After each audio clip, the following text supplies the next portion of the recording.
Federal Communications Commission and the pirate radio station. Not for the first time someone has tried to beat the system or at least find some loopholes. We heard during the Iran-Contra investigation that someone thought it was a good idea to base a radio station off the coast of Libya and broadcast propaganda. But when it comes to broadcasting rock and roll off the coast of Long Island, that's a different matter. Here's Ron Claiborne.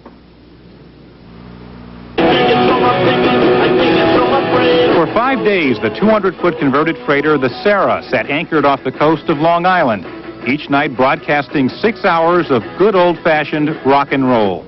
All right, that's the Ramones here at RNI, Radio New York International. I'm Ivan Jeffrey. Broadcasters called themselves Radio New York International, and they had thumbed their noses at the Federal Communications Commission by beaming their show without an FCC license. They say they did it to be an alternative to commercial rock stations, which they say all play the same kind of homogenized music to reach the widest audience. But today the FCC pulled the plug. They ordered the Coast Guard to seize the Sarah, and the 2 crew members on board at the time were arrested. The Sarah is in the protective custody of the Coast Guard at this time. We were in international territory on a foreign registered vessel operating a free, uncensored radio station trying to provide free-form rock and roll to the listening audience. The problem is there are no jurisdictional limits when an offshore broadcast is aiming its transmission at the people onshore. And the FCC simply wasn't amused by the pirate ship's broadcast interfering with licensed stations. There are legal ways to operate a broadcast station and get a license and do that. You don't have to go off and operate a radio station off the coast to achieve those ends. But Radio New York International thought it had to. Its owners say only a renegade station, free of competitive pressures, can afford to play real rock and roll these days. And for doing that for 5 days, they now face up to 5 years in prison. Ron Claiborne, ABC News, New York. That's our report on World News Tonight. I'm Peter Jennings. Good night. That is when the federal government moved in to shut them down. News 4's David Diaz has more. Radio New York International, they call themselves, transmitting what they call free-form radio with a rock and roll accent and a pacifist beat from this decrepit ship. Their mission, not only to provide an alternative service, they said, but to strike a blow for unregulated radio. And we're a group of people that put a ship here, docked in international territory, to broadcast a free format type of radio to the New York metropolitan area. But the Federal Communications Commission did not agree, and after citing the operators over the weekend for broadcasting without a license, it had the Coast Guard move in this morning and arrest all those on board, including a reporter for the Village Voice who was doing a story on the station. He was finally released when the Coast Guard cutter reached land, but 2 of the station operators, Allan Weiner and Ivan Rothstein, were taken into custody even though they insist they have done no wrong. I can't understand what law this is that they claim we're violating. We never would have established the station if we knew it was illegal. We had no intention to break any laws. We just wanted to provide free, uncensored radio to the listeners in the metropolitan area. David Diaz, News 4, Brooklyn. The Coast Guard had to drop its plans to tow the Sarah into Staten Island because it didn't have the power to raise its 10,000-pound anchor. And the FCC has dismantled the transmitter aboard the ship. Josh Mankiewicz reports. For the crew of the freighter Sarah, this was the day the music died. Long Island's offshore pirate radio station went off the air for good when the Coast Guard boarded the Sarah at 5:30 this morning and put her crew of seagoing DJs in handcuffs. The men of the cutter Cape Horn did all they could to keep us away from the Sarah after the arrests. The crew of the Sarah had been broadcasting for 6 hours a night on both AM and FM frequencies. They admitted they had no license to operate a radio station, but said they didn't need one because out here they're in international waters. And as late as yesterday afternoon, FCC spokesmen were telling reporters they weren't sure of their legal position. The Sarah was flying the Honduran flag to avoid U.S. laws. The FCC went through the State Department to the government of Honduras for permission to board and seize the ship. Well, most governments are very cooperative about law enforcement activities. And once we informed them that we suspected an illegal activity, they very readily agreed to permit the boarding and the necessary action to bring that illegal activity to an end. The crew members arrested face stiff fines but no prison time.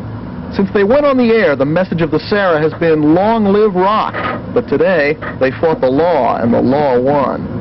Off the coast of Long Island, Josh Mankiewicz, Channel 2 News. Yesterday, we met up with the Renegade Rockers as they embarked upon the seafaring musical venture. But as Eric Sean reports, now they're really in hot water.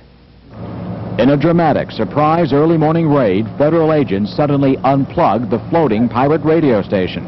Agents from the Federal Communications Commission and Coast Guard boarded the boat and arrested 3 people for violating international radio regulations by broadcasting without a license. Those arrested charged they were held on deck for hours in the burning sun.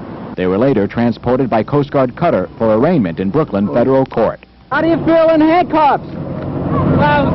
Chief Engineer Allan Weiner, who has been prosecuted by the FCC for previous illegal stations, contends the agency moved against his ship illegally.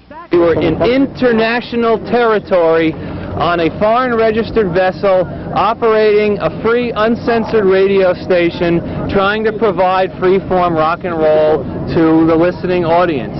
I don't see how they have jurisdiction over what we were doing. Radio New York International had been broadcasting for 5 days from the converted Japanese cargo ship. Founded as a protest to what those on board consider the sorry state of commercial rock and roll radio, RNI registered the ship under the Honduran flag and anchored 5 miles off the Atlantic coast in international waters to avoid the FCC's jurisdiction. But the agency did not agree. The International Article 30 prohibits broadcast stations on board ships. The arrests have raised the status of the station from a mere curiosity to the center of a legal confrontation with the federal government. If convicted, the operators could face up to 5 years in prison and a fine of $250,000. Do you have any message to your listeners? Yeah, please be behind us. I mean, support free radio. We need to support your help. But for now, the only sound from the rusty old ship will be silence. Good evening. Some defiant DJs who wanted to thumb their noses at Washington have instead gotten an FCC fist in the face. Last night we led off with the story of that pirate radio station just off Long Island. It was broadcasting whatever it wanted, free of rules, government regulations, or any standards of taste. They were defying the rule makers to do something, anything to stop them. Well, even as we were on the air, Washington officials were making their plans, and they struck back at dawn. Pablo Guzman reports. First of all, we hope that you will support this radio station. The staff of RNI, Radio New York International, didn't know it, but that was to be their last broadcast. Shortly before 5:30 this morning, the Coast Guard and FCC engineers moved in. The FCC dismantled the radio equipment, and the Coast Guard arrested the 2 RNI staffers on board, Ivan Rothstein and Allan Weiner. We weren't breaking any laws whatsoever. We feel we were completely illegal station, and now free-form rock and roll has been snuffed out. Also arrested was a Village Voice reporter on board doing a story. I mean, when I reached for my press credentials, somebody said, don't move so fast, it makes us nervous, and that made me nervous. The Voice protested the detention of their reporter, who was held for 7.5 hours and later released. They're investigating whether to sue for wrongful arrest. In Washington, an FCC spokesman defended the taking of the pirate ship.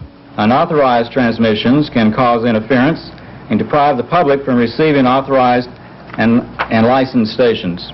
Weiner and Rothstein were charged before federal magistrate John Caden with breaking international radio agreements that prohibit broadcasts from ships or planes. The 2 are part of an informal network of radio pirates who believe it is their First Amendment right to broadcast on frequencies not being used. The radio is tired and bland. Okay, let's play the hits again. Let's give them the same old, same old. God forbid we should be controversial. I've had enough of that.